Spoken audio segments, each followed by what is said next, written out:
Would you believe this is the very first episode I ever saw of Clone Wars?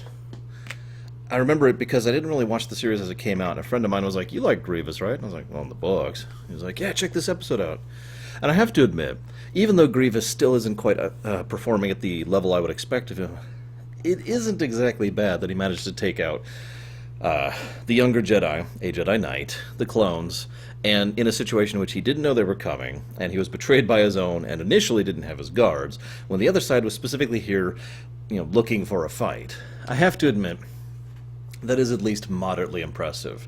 And I say moderately because this is basically the first time, ever, that Grievous has actually been allowed to do anything impressive at all. So, woo! Some good lightsaber fights, that was kind of neat. I also liked the way that this show does stuff that, frankly, the movie kind of failed at, showcasing how Grievous isn't really bound by humanoid structure anymore.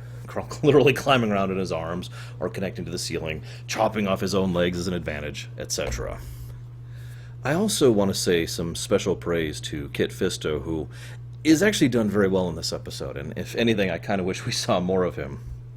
He's one of my favorite, extra Jedi Masters. You got the big names, and then you've got, like, the generic guys. They're not generic, but you know what I mean. They're not, like, the top star guys. Kit Fisto's always been among my favorites in that list.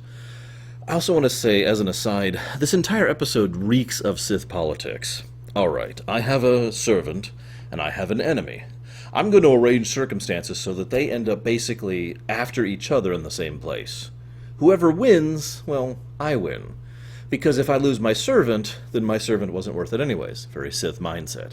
But if I lose my enemy, well then, not only is my servant worth it, which is good, but I have lost, my enemy has been defeated, which is great. In other words, this is basically the opposite of Palpatine's method of manipulation. Palpatine tends to make a situation where, no matter what happens, he wins. In this case, Dooku has arranged a situation in which he will either win big or lose hard. And what actually happens is kind of an in-between of that, but he still ends up winning as a consequence of this. I don't have much else to add.